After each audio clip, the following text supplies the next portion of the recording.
Welcome. I'm Gary Bolles, the Chair for the Future of Work with Singularity University. And thanks for joining us for our next Learn session focused on growth versus survival with my guest, Tim Sanders, who's the Vice President of Customer Insights for UpWork, the learning platform.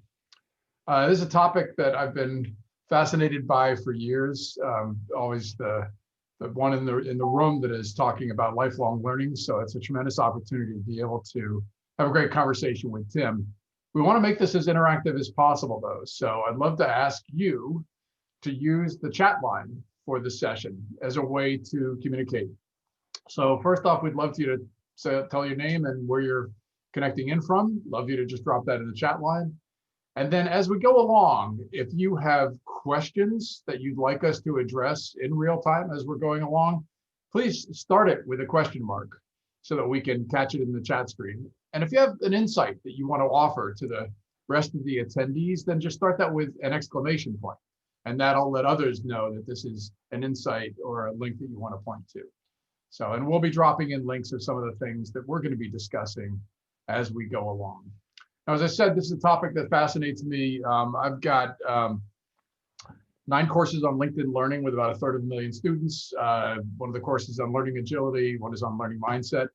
So I'm looking forward to making this a really interactive conversation with Tim and to try to understand, the perspective around why we need to be lifelong learners and some of the strategies for being able to do that. So Tim, welcome. Can you tell me where you're connecting in from? Thanks, Gary. I'm connecting in from Las Vegas, Nevada through my Zoom room. It's a pleasure to be with you today. Oh, awesome. So Tim, let's just jump right into it. So a lot of the framing for this was around growth versus survival. Can you just tell people why you would think of those as sort of, alternative approaches and why that's relevant to learning? Absolutely. And thanks a lot for that. I always think of a perspective as a story we tell ourselves about how the world works.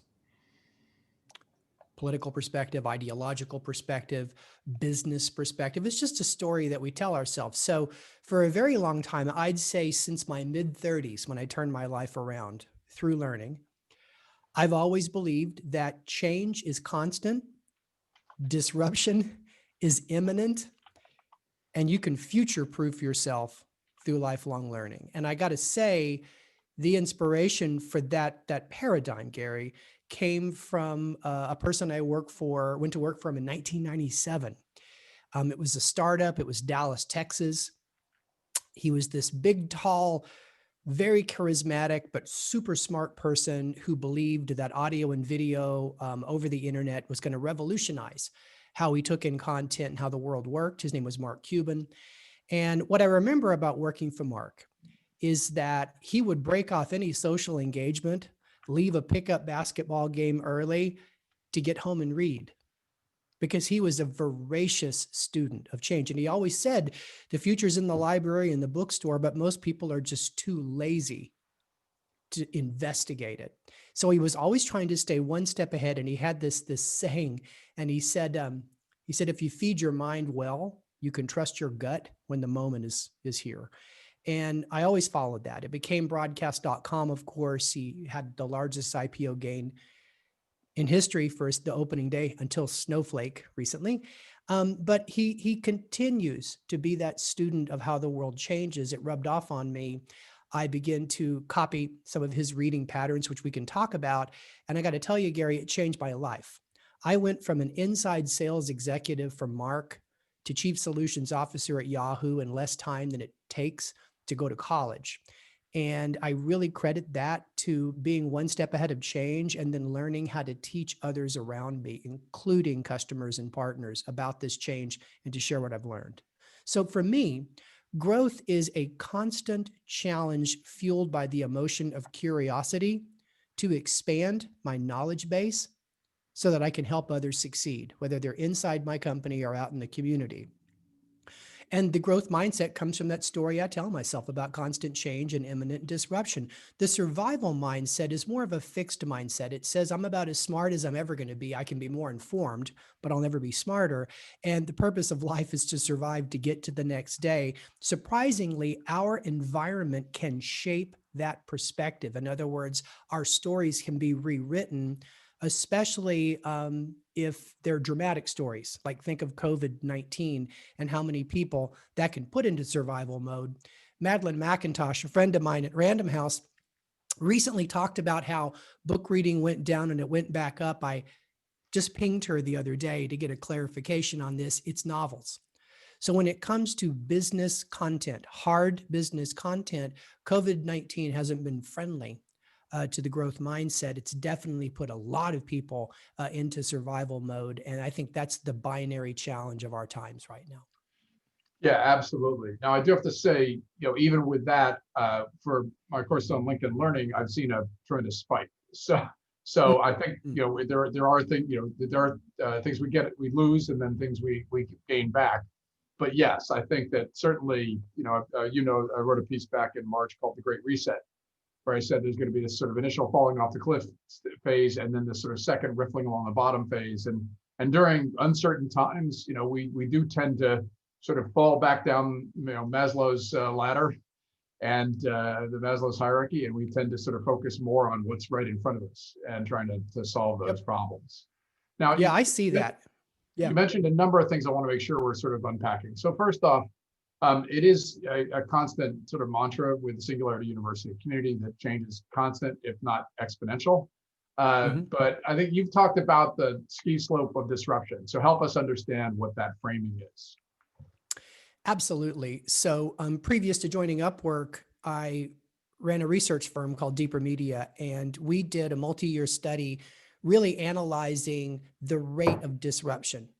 So when I started my career out in the 1980s, I'm dating myself here, change was actually slow-ish. So the quality movement was the first change period I experienced working for Dr. Deming.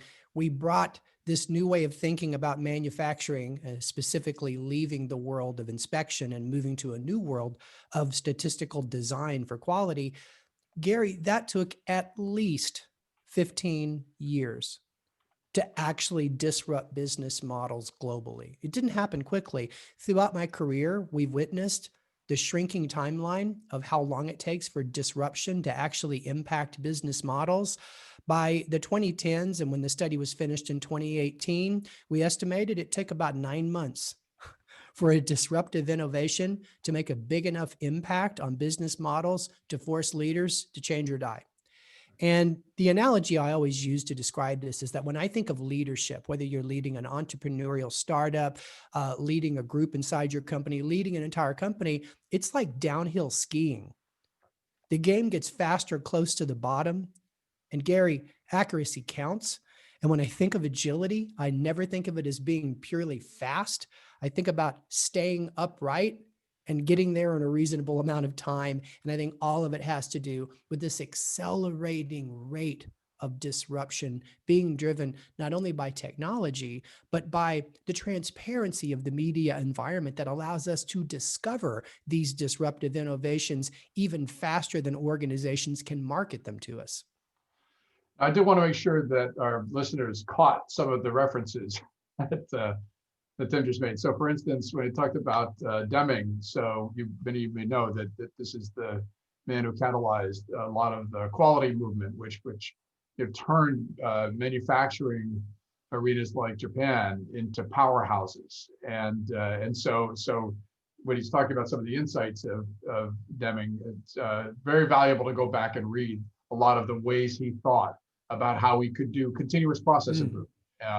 What's now called Kaizen. But the ways that you could actually have collaborative ways to continually change and adapt, which is critical. I think we've all gotten that memo now that that's what's needed. The question now is is what are the strategies? So, and then when it comes to so you talked about the problem domain in that there's a ski slope, and we're going down at a potentially accelerating rate, and so stability is definitely a challenge. So, but how do you match that up then with the impetus towards lifelong learning? So what help people understand why that's a necessity? And then let's talk about some of the techniques, some of the strategies. That's great. So there's a couple of ways I match this fast rate of change with the need for lifelong learning. But I've operated under the idea for some time now that I need to improve my resume every single year. And I'm not talking about a document that lists where I worked and what schools I graduated from. I'm talking about my intellectual resume. And I used to think about yearly accomplishments. So say 10 years ago, I'd say this year, I'm really going to clearly understand the nature of design thinking. So that's going to be my 2009 learning experience. I think actually 2009, I just decided to study derivatives, but I'm getting off base Oh, here. that So sounds the pretty point exciting. was, Yeah. that was a pretty important thing to think about then. I certainly was Yeah. motivated to understand more about exotic investments, but it was like an every year thing. And then as time goes by, I've started to adopt more of a university format. So this year, I've actually put myself on a quarterly basis where every quarter I need to improve my resume by really grasping a domain, if you will, or even a subdomain. So for example, if you thought of a disruptive innovation as a domain, then a subdomain of that could be neural networks. Yeah. Part of artificial intelligence. Actually, that's something that I decided to make a quarterly assignment. I also made a quarterly assignment out of blockchain deployment, meaning blockchain not for cryptocurrency, but blockchain for corporate and business ecosystems. Coming up next will be the interpolation of anthropology and talent acquisition. So what I'm studying now is how different organizations are looking more through an anthropological lens at how they attract and retain talent. And so that requires me to study a variety of subjects, from anthropology to how talent acquisitions changed in the last 10 years. So I put myself, Gary, on a faster pace of change and a faster pace of learning. And I've tried to align the two together to keep up. And it's not just reading books, although to me that's been core for a very long time. It's things just like your LinkedIn Learning course, because I believe that video can accelerate. Well, I know this is true. Video can absolutely accelerate the rate in which we learn, especially the rate at which we learn complex concepts. It's not just about how to tie a tie or boil an egg. Sometimes it is understanding quite complex concepts like the nature of anthropology, for example.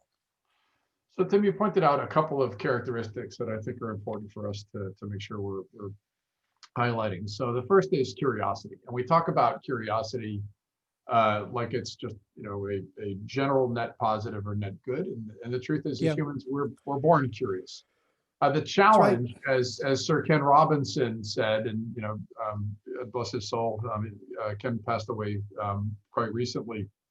But as he said, we typically have education systems that sort of are almost seem designed by intention to remove curiosity yes, from humans as time goes on. And as a matter of fact, there's an awful lot of people that have gone through that traditional schooling didn't feel that it was all that successful for them. I personally felt that I barely escaped high school. I was never interested really in college, which is a little ironic. But there are people for whom, when we talk about lifelong learning, we talk about perpetual curiosity. In the context of schooling, that wasn't successful for them. So when you're talking about these different topics, how can you help people understand, well, how do you keep that spark of curiosity going? I mean, you've got this sort of range of interests, but if you're focusing on your day job, if you're, and especially in a period like this where, there's survival is a challenge for many, how do you help people to understand how to spark curiosity? And what are some of the ways we can think about trying to help those, especially for whom school was a failure? That's a great question. Curiosity is an emotion. So curiosity, I don't even think of, Gary, as an attribute per se. It's an emotion that we experience as children. It's a very powerful emotion. We have no idea where we are in this strange world. So what do? We ask why. And then later, as we get a little bit older, boredom tends to drive that very distracting form of curiosity. So there's two different types of curiosity. There's the type that takes you on a different path, and there's the purpose-driven curiosity. The issue is not only schools, but frustrated adults get tired of answering why. So curiosity gets discouraged, and instead compliance becomes encouraged. And at some point, you get around the right influence. In my case, I mentioned it was Mark, that lets me know that curiosity is great for my career equity. But more importantly, there was a moment in my career, and I can tell you when it was. It was like 1998. It had to do with me leading a meeting with a client, which was Neiman Marcus, a retailer. And the meeting was about how e-commerce would play out, how information communities would play out. I'd read and studied it so much. I could see what kind of an impact it was making on the perspectives of those in the room, many of which went to places like Target and Walmart to build their early e-commerce. And I realized something, Gary. Learning allows me to create more impact with my life.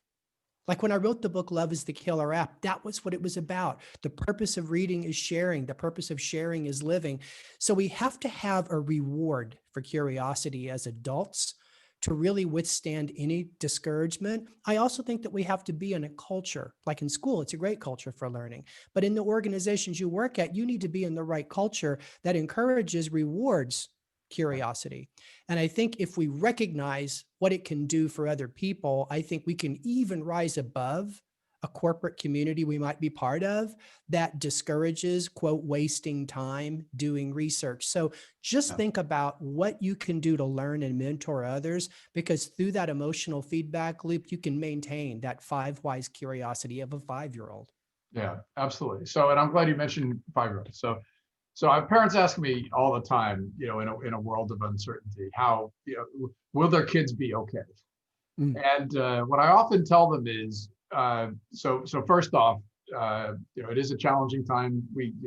The fog down the highway is much thicker than it may have been in the past. It's really hard to tell any parent, oh, if your kid goes into this field, or focuses on this kind of work, or is fascinated by this kind of topic, that they're going to be okay in the future. Instead, what I tell them is, well, what you really want, you don't have to teach a kid normally to be curious.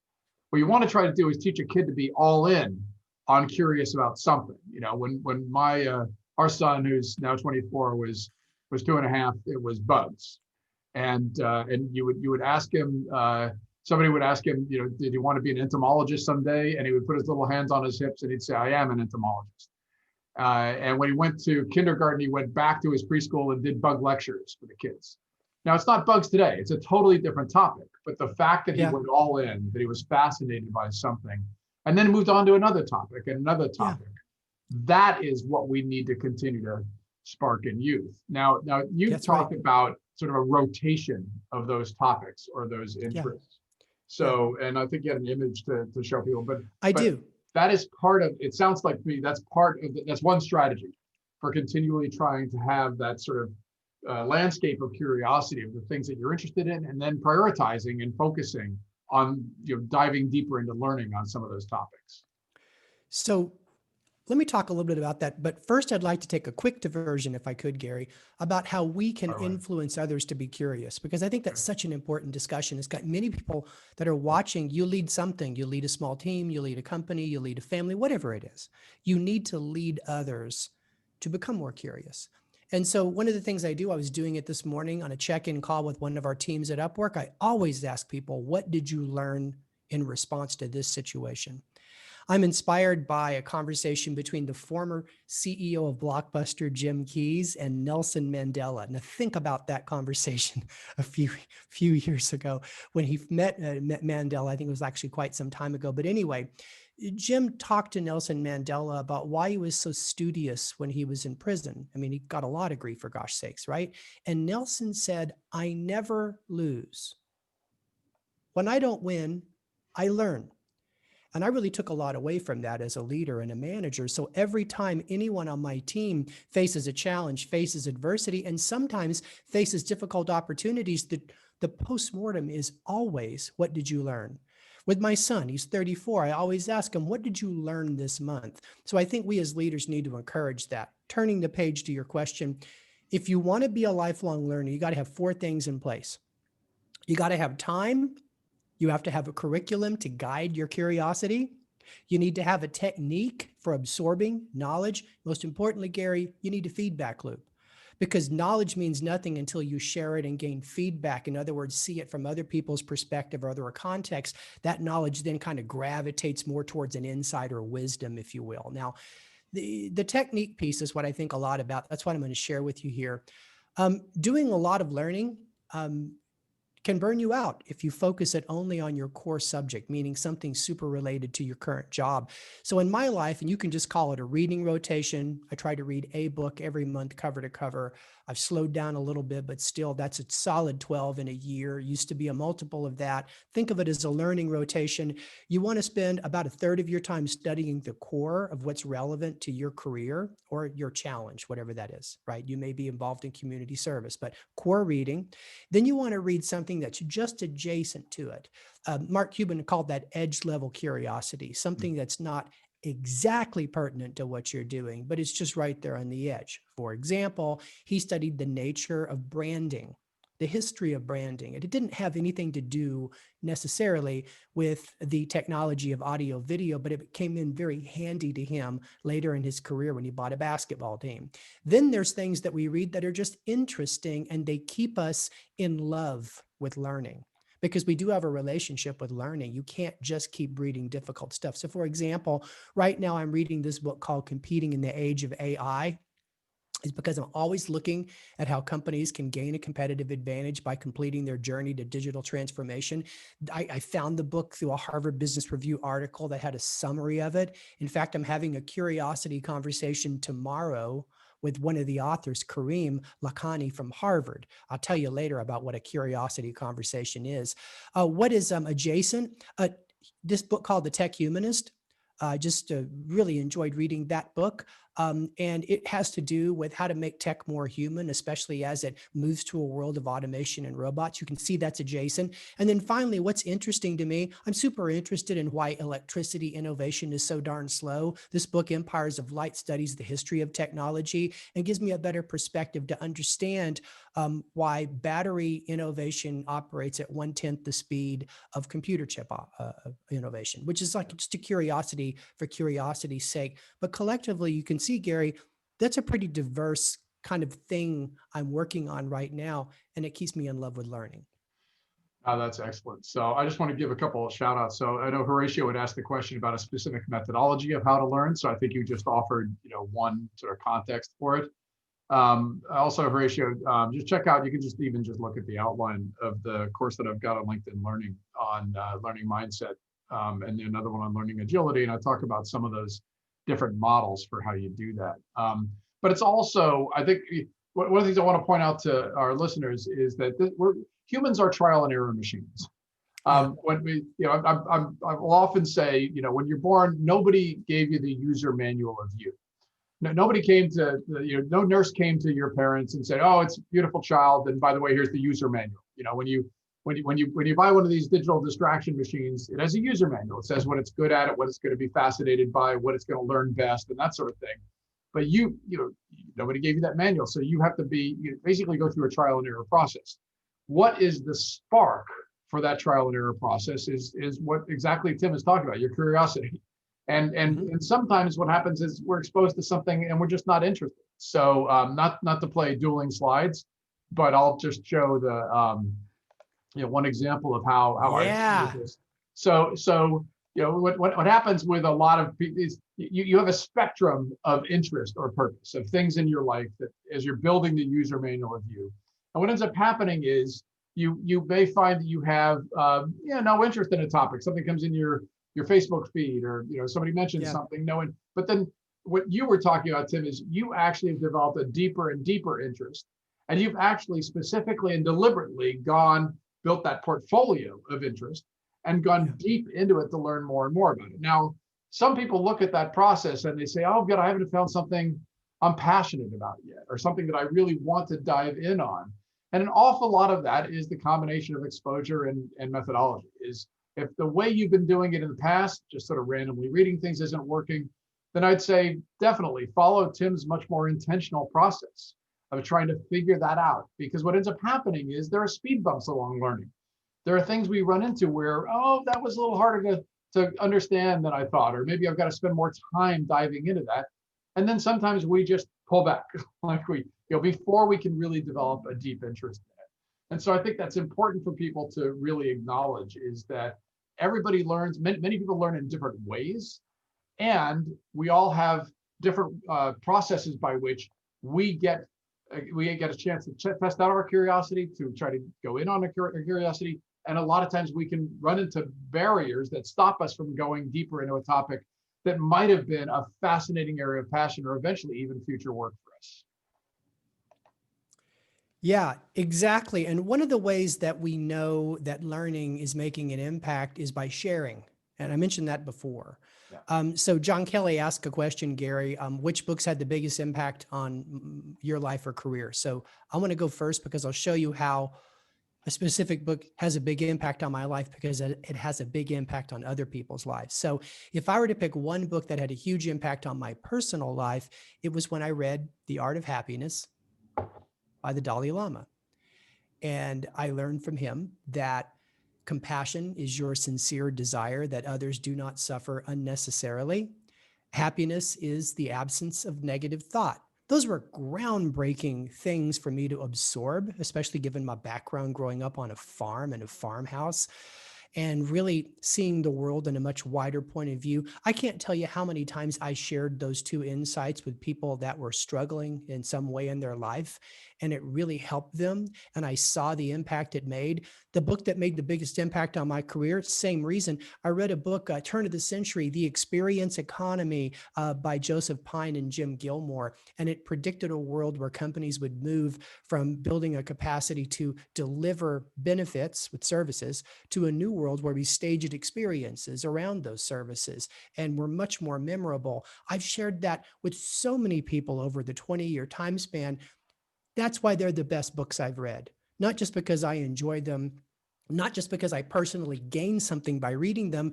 It's because it improved the dialogue I had with other people that I wanted to help in my life. And I think that's really where curiosity keeps resparking for me, is like, how does that pull through for other people in my life? That's awesome. So, well, I'm very really pleased you mentioned His Holiness. I've had the pleasure of helping to launch the Dalai Lama Foundation in the United States Oh, when it wow. first kicked off. So Wow.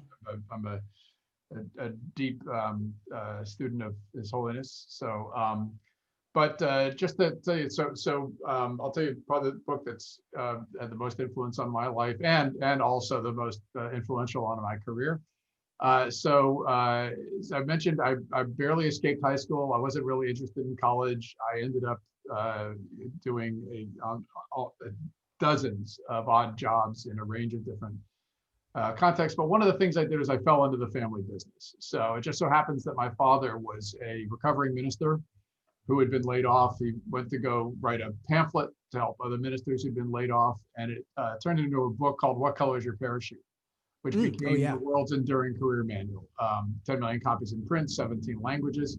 So I fell into the family business. I was actually trained as a career counselor when I was 19. So, and Parachute ended up not being a single book. As a matter of fact, my father updated it 37 years in a row. It was an annual. And one of his favorite jokes was that he'd written 37 different books. They just all had the same title. And so what I learned is that each of us has a unique range of skills, experiences, knowledges that are absolutely different from every other person on the planet. And that part of the process for each of us is to try to understand what those capacities are, to really build the user manual of us, and then to find the best places possible to be able to channel those human energies in the context of work. And one of the things that's been marvelous now is we've hoped to continue my father's work, is to hear how many people around the world have actually gotten benefit from that, been able to develop that sort of mindset that they have this ability, these tremendous range of abilities to be able to solve a range of different problems, and to empower them to be able to continue to develop those passions and to focus on finding or creating meaningful, well-paid work. Yeah. Now, one of the underpinnings of what we're talking about, Tim, I think frequently we keep using the word mindset. how do you think about mindset? How is mindset useful as a construct? And how can you help our listeners to understand if that's a useful way of thinking about it, how they can learn more, the ways that they can actually understand their own mindset? So I mentioned before I grew up in a farmhouse, and in the farmhouse there was only 7 books. But fortunately for me, Gary, one of those books was a book by a plastic surgeon. I'm not kidding, Maxwell Maltz. He wrote a book called Psycho-Cybernetics. It was an amazing book. And Psycho-Cybernetics basically says your mind is a machine, and you point it in a particular direction and you determine its torque. If you think that you're bad at math, he said, you will make a religious commitment to fail at math every time, because that's a mindset.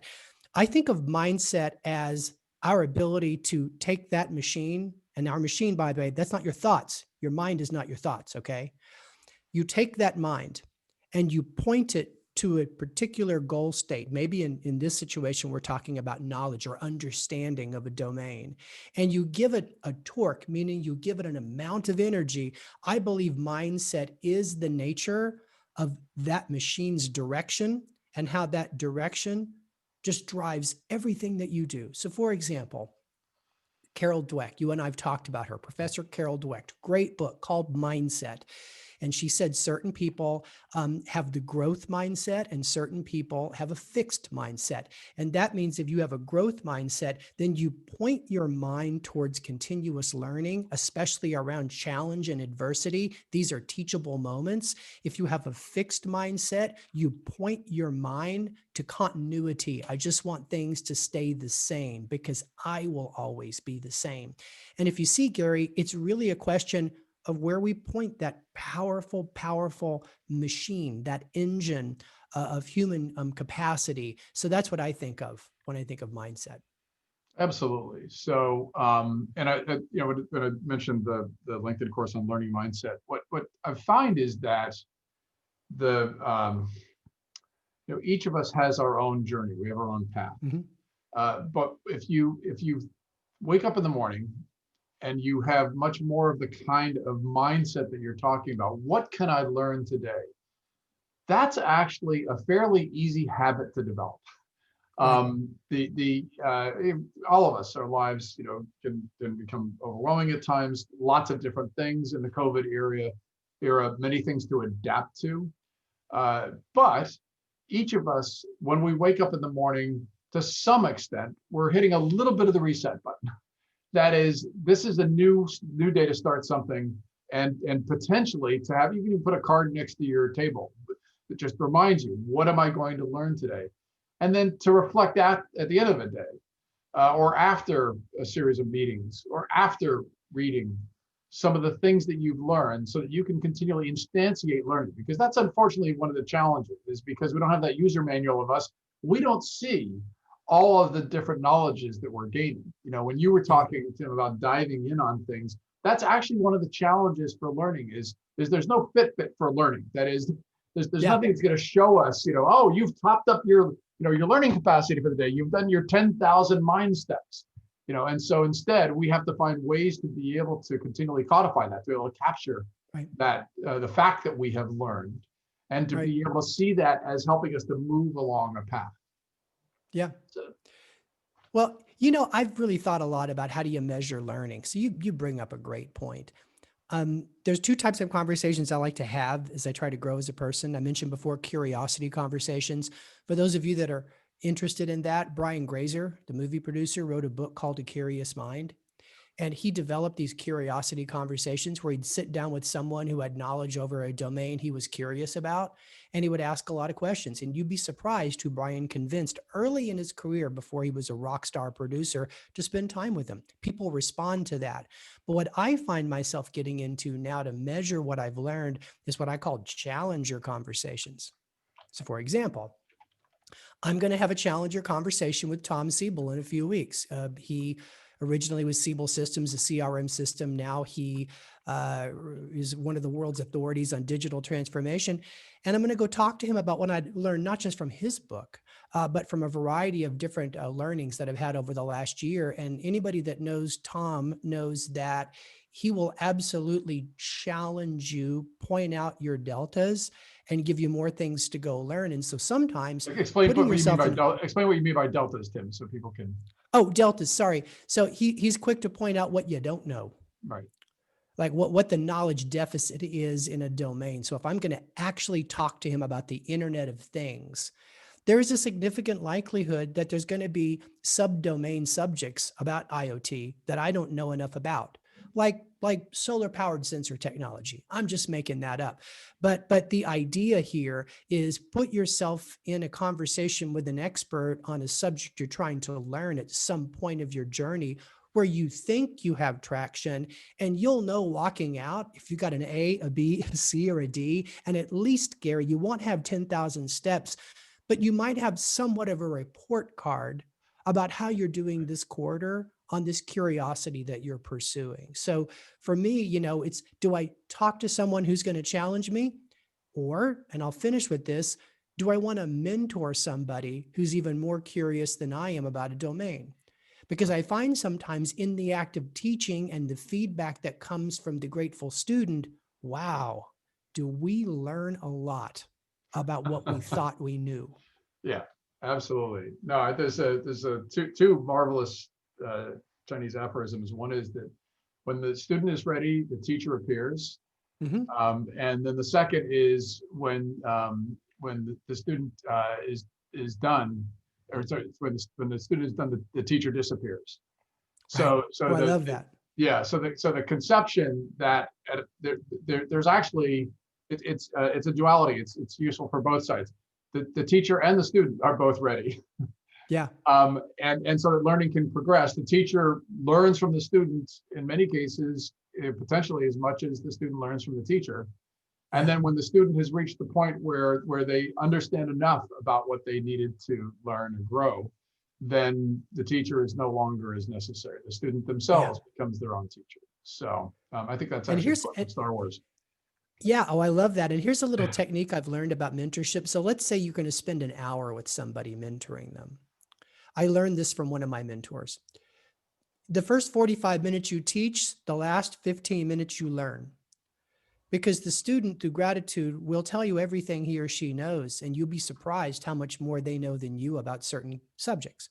Yeah. I mentioned before I learned this years ago, so I talked about how I had that great meeting with Neiman Marcus, and then they introduced me to the retired Stanley Marcus Jr., who was, by many accounts, one of the thought leaders of CRM back when it was held in a shoebox on index cards, right? Yeah. And so when I met Mr. Marcus, he took an interest in me, and he also saw I had a knowledge deficit, in particular around understanding customer relationship management, because he'd thought about it for his whole life. So we'd have these learning lunches in Dallas where I'd go, and for 45 minutes, he'd unpack an idea and give me an assignment. And we had about 10 of these.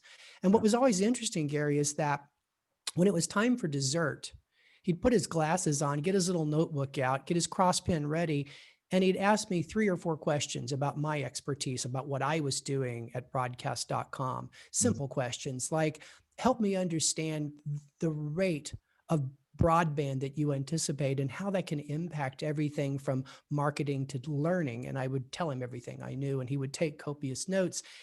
And I remember at one of the lunches, I asked him, I said, sir, you've got literally 50 years of experience on me. Why do we spend all this time with me teaching you? And he smiled and he said, if you look at mentorship about empowering other people, not just being smarter than them, he said, if you look at it through that lens, he said, you will never get dumber in the act of trying to make other people smarter. So it's always really changed the way I think about who I mentor and how I mentor them, and why it's a two-way street. Yeah, absolutely. So, and I want to make sure we're calling out there's a number of questions that people have talked about, but Yeah. you've spoken specifically to one of them, which is techniques for absorbing knowledge. So good. I want to just Yeah. call out some of the points you made. So one of them is actually in teaching others. You're not only demonstrating to yourself what you have learned, you are also instantiating learning because you realize the gaps in your knowledge as you try to teach others. And Mhm. you also are repeating what you have learned and articulating it in a way Yeah. that will test your learning. So that's a Mhm. second aspect is repetition. That's where, a lot of our newer tools like machine learning and artificial intelligence are helping us to be able to take aspects of learning that in the past required a significant amount of support by a teacher if it was an especially hard concept, and repetition. That's where our technology can help. Sebastian Thrun, founder of Udacity, tells a great story of when he first went to record his lectures, and he was one of the most popular lecturers at Stanford. And he put his recordings on his lectures online, and suddenly attendance at his courses dropped in half, and he was crestfallen. Like, here I think I'm this great lecturer, and suddenly nobody wants to come to my teaching anymore. But he thought, okay, I'm going to look at the data. And he goes and he looks online, and he realized that every single student that looked at the videos rewound and watched some portion of it again. And one student looked at one part 60 times.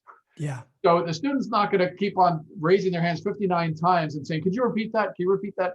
So what ends up happening for each of us is repetition and continually exposing ourselves to the hard concepts so we can get through them is yet another learning technique. And then I want to add one other that you pointed out, which is intentionality, which is you've talked about building a learning plan. You've talked about building a list of the things that you're fascinated by, prioritizing the list, diving in on one of those topics, and then seeing what the next ones are. And all of these are different approaches. They're different doors to enter into learning. And you have to figure out what has worked for me in the past, what hasn't worked for me as well in the past, and then what are the new techniques that I might learn that can actually increase the efficiency of it. And then finally, alternating rhythms. We find that doing the same thing, just reading and reading for long periods of time, not everybody will retain as much, but shifting gears, reading for a little while, watching videos, as Tim was saying, and so on, that also can help to instantiate a lot of learning. Yeah, absolutely. I think one of the things I learned early on is that I read, I document what I'm reading, I think about what I read, and then I try to share it. It's like a 4-step process. Like for me, I mentioned before, item number 1 is finding the time. So where I find the time, I don't go online for the first 45 minutes I'm awake. 10 minutes walk the dog, 35 minutes reading experience, which is about 30 read, 5 reflect. I document on the fly. I'll show you guys how to do that right now. I say no to half the meeting requests because we're saying yes to too many darn meetings. It creates more white space on my calendar. I block time for reading. I read before I go to bed. I read twice as much over the weekends. It adds up to enough time to learn. But reading isn't enough. We've got to read with the intention of teaching. So early on, I developed this thing I call a cliff and tag system. I talk about this in Love is the Killer app. Now, this looks like I'm crazy, but it's not. So the first 2 blank pages of a book would be things that I found that were interesting. These are the back 2 pages. These are things that apply to my current business life. It might address a customer issue, an internal issue. You see, I write the page number down and I take the entire concept and I try as hard as I can to make it fit on a line. I learned a long time ago, the act of condensation and abbreviation actually improves memorization. It's true. So this thing here you'll see is all this little code for me to really understand. This is Gary Hamel's book, Leading the Revolution. All the different things I'm going to apply to either a customer situation or an internal situation. And these days I'm a Kindle person. So now I absolutely use highlights and notes. I take a lot of highlights. I make a lot of notes. And let me just kind of bring home why this whole thing is important. I now have the ability to reread a book in 30 minutes because of the quality of the notes. So I recently got into a discussion with someone about a book Howard Rheingold wrote some time ago called Smart Mobs. And I was referring to it saying, hey, 25 years ago, Howard saw this coming in the Philippines. I went and a person said, I'd love to talk to you more about that. And this person had written a book on virality. So I better bone up if I'm going to talk to him about this book. So I went back and popped that book open and sure as shooting 30 minutes later, I felt like I had just finished reading it for the first time. So there's a technique involved with learning. Active note taking. These are the notes I've taken for all the conversations I've had just in the month of September. So I believe Yeah, note taking is important for the purpose of review, but also for the purpose of imprinting it on your absolutely. brain. No, yeah, but yeah, again, you're hitting the nail right on the head. There's studies that are very clear that if we codify, that is, we take insights, especially if we write them, we draw little pictures. Anything I use note cards myself Mhm. because they're nice and tactile and shuffleable. But anything that allows us to capture the knowledge, put a visual associated with it, return to it, and repeat to some extent can help to instantiate the knowledge. It's funny you should mention Howard. I bumped into one on a bike path not far from me, not too long ago. So Really? yeah, lives not too far from me. So I want to make sure our time is starting to run a little short. I want to Yeah. run into a little Anne's more got, sort of speed dating with ideas here. I yeah, want to yeah. I want to respond to some of answer the Anne's questions. questions. Yeah. And I think you actually spoke to one of them. So JP was asking about the overwhelming amount of information that we have. So, and how do we balance that? And Well, that's a so good one. you actually said part of it, which is intentionality, which is you must block out time. What's going to Yep. end up happening is two things are going to expand to fill every available space.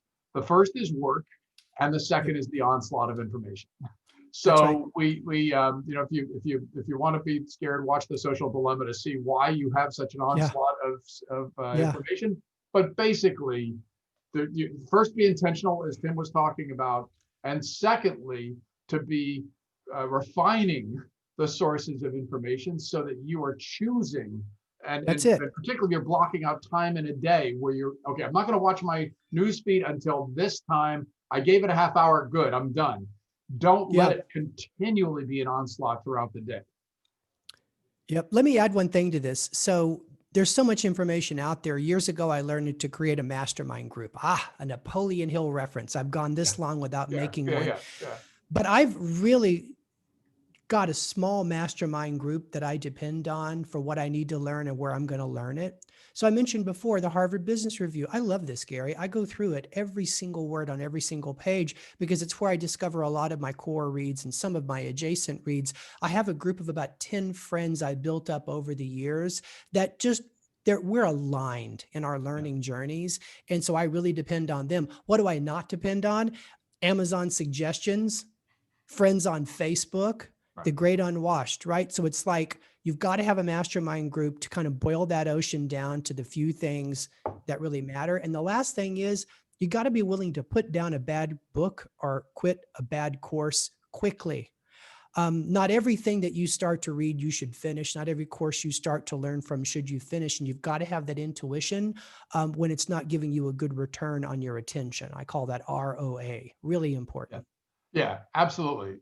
We do have to balance that though with help, especially for younger people, to help them to run to completion. Right. What happens when you've got a news feed is you're often not even consuming articles or books. You're consuming headlines or images. Yeah.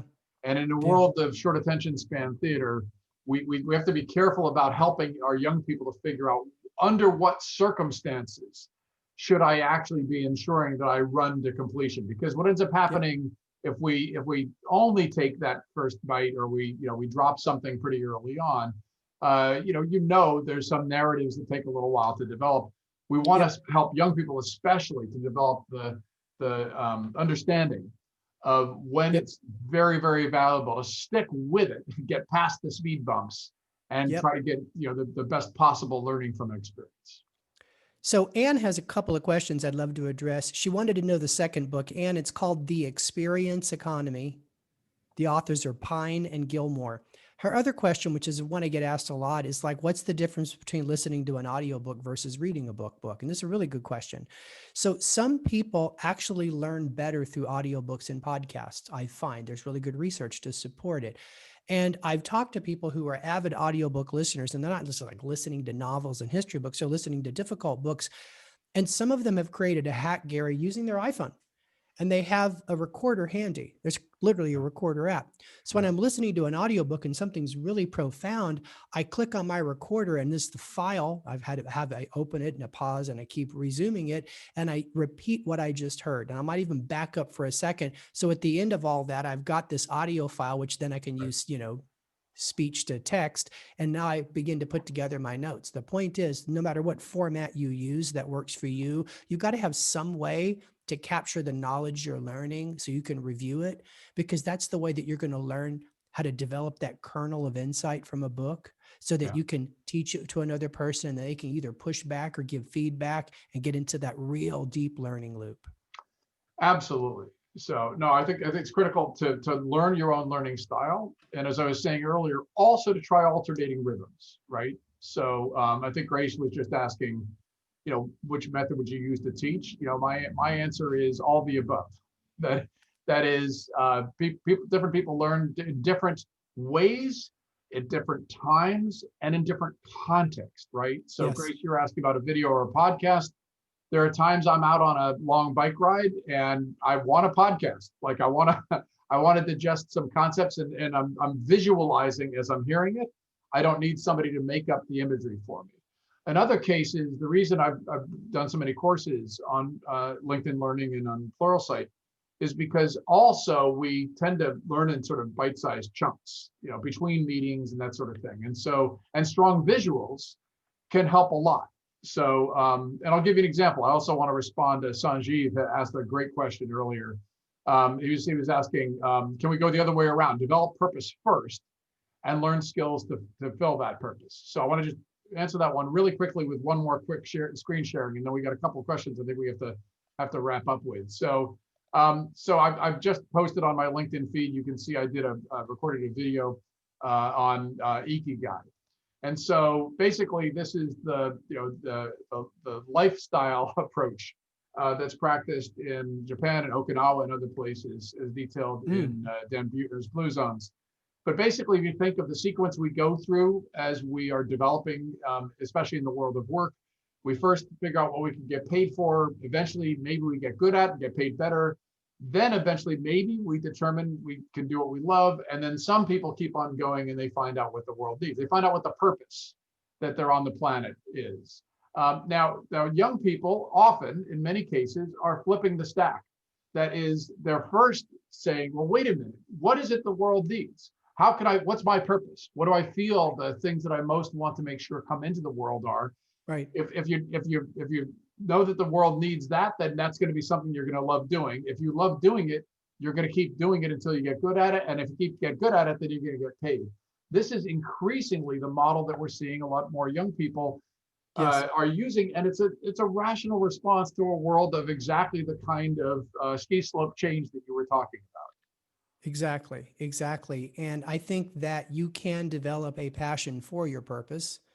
You can develop competencies to deliver against your purpose. So I think you can do it either way. I particularly followed it from ground up. It really started with my vocation. So I think that's an excellent illustration. Yeah. Now, Marconi is asking, so we're talking a lot about learning, and we've talked about, sort of developing passions and that sort of thing. But there are circumstances, especially in a world of rapid change, where we need to unlearn. Can you just riff on that briefly? Because I want to make sure we're hitting one or two other questions too. Well, it's going to sound counterintuitive, but the best way to unlearn is to learn from a better source. So when I've got to unlearn something, I try to identify what was the source of that bad learning. Now, in many situations, the reason we have to unlearn is because the world's changed. So I'll give you an example. Last year, I did 50 in-person lectures at conventions. I know you did twice that many, Gary, but you and I were in the business of delivering from the stage, larger than life, to a group that was suspending judgment in a format where their world was interrupted, which leads them to have a different way of consuming content. Guess what? You and I had to unlearn all of that. I got to tell you, as I started to go more and more with virtual events, I was just too big and too overly conceptual and too dramatic for the moment. So I had to unlearn everything I knew about presenting ideas to shrink it to the virtual world, where nuance was more important, where I was just another darn Zoom call in their day. So the best way to do that was either to ask myself, was there faulty logic or how has the world changed? I found a new set of experts, in this case, a person named Nick Morgan. He wrote a book called Can You Hear Me? And it really helped me understand how to adapt to this new world, unlearn all the things I'd picked up over 15 years of lecturing off the stage, and relearn a new presentation methodology. So, I think it's a very good question. And I know it just, again, sounds counterintuitive. The best way to unlearn is pursue new horizons of learning from either more contemporary or more relevant sources.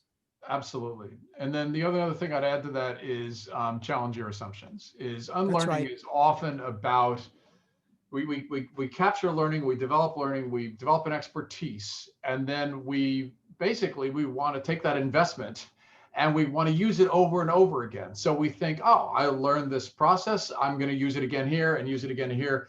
The challenge is in a world of exponential change that may not always be appropriate. And Yeah. so, the way to catch yourself is if you say, well, we don't do it that way here, or Yeah. that's not the way I learned it, or Yeah. that's the way to catch yourself. That's a speed bump. That's a speed And bump. so that is a signpost for unlearning, is to Yeah. step back and challenge your assumption as to whether or not that actually is the way that it needs to be done. And there aren't new ways to learn, as Tim was talking about. So Ricardo just made a great point in chat, though. He said, to unlearn, you first have to really understand that thing you're trying to unlearn. I believe that's what he said in chat. It yeah, reminds me of a quote from Miles Davis when he said, you can't improvise on nothing, man. And his point was all the great beboppers who played very strange jazz thoroughly understood jazz, right? Yeah. So I think the point is well made that when I'm going to challenge a learning that's driving my behavior, I need to make sure I really understand it, because sometimes it's a faulty learning. So we Yeah. don't need to unlearn something. We need to better learn something so we can adapt it to new contexts. No, absolutely. So we're actually running short on time. There's many more Of questions that course I we are. want This is to. a great conversation. Yeah. So a couple of things for our listeners. First off, I want to thank you for your engagement and your questions and your ideas that you're all posting to each other. I think it's been a wonderful Wonderful. conversation. I want to encourage you. We're going to carry this back over to the Singularity University community. And so we're going to take questions that weren't answered and a number of the thoughts here. And so we're going to have a thread. So I encourage you to hop back over there, ask Tim and me more questions. Tim, if there's any last thought that I'd love to ask you, always, where should people go next? Like, what would you suggest people do, or where would they go learn more if they want to keep on diving into the issues of building a growth mindset and lifelong learning? Yeah, I'm going to resist the temptation to self-promote. Instead, I want to focus on one book that we talked about here that I think makes a big difference. That is the Carol Dweck book called Mindset. Yeah. I think that's a great place to start. So I'm just going to prescribe that, Gary. For those that want to connect with me on LinkedIn, just search Tim Sanders and UpWork. I'll be the first person that shows up. But really, just dive into that book, Mindset, because I think if there was an assignment for 2020 that I've given more than anything else, it's to teach people that from challenge and adversity, only through learning does pressure make diamonds. Yeah, absolutely. So, and I'm going to make one other suggestion too, another book to read. So, and I noticed that, for example, I think, who was this? Oh, Joe Changhua was asking about the modern education system. So we didn't get a chance to talk at all about learning systems. And yet here, Tim and I have been discussing a lot of what we think of are some of the best practices, best techniques around learning. We didn't really talk about how that works in primary, secondary education and in college. And so I want to encourage our listeners to be thinking about many of the techniques that Tim was talking about around being, great teachers and mentors and that sort of thing. You'll find a great exploration of that in Esther Wojcicki's Moonshots in Education. Esther's also an SU faculty, and there's an earlier session that she and I and Fernando Ramos did on the future of education. But please, I strongly recommend you go check that out as well. If what you're looking for is a way to think about taking some of these concepts that we've been discussing and helping your kids to use them, helping the education system to use them, this is, I think, one of the most pivotal times in modern history for learning. Yeah. We're going to Yeah. look back and say, this was the pivot point. This is when we reshaped a lot of our thinking about how we think and learn as humans. And I think that's a tremendous, it's a tremendous risk. There's a lot of challenges, especially when we talk about trying to make things as accessible as possible to as many people as possible, to make lifelong learning techniques and resources available to all on the planet. But it's also a tremendous opportunity. And I hope that as many people on the planet can take advantage of it as possible. I agree. And I think that all we can do is just be curious and just encourage curiosity everywhere we go, and never be afraid to reveal, I'm just curious in conversation. It worked for Columbo. It'll work for you too. We had to get a Columbo reference in just by the end. So, At least once. All right, Tim, thanks a ton. And thanks again to all of our viewers. Absolutely. Stay safe and stay curious.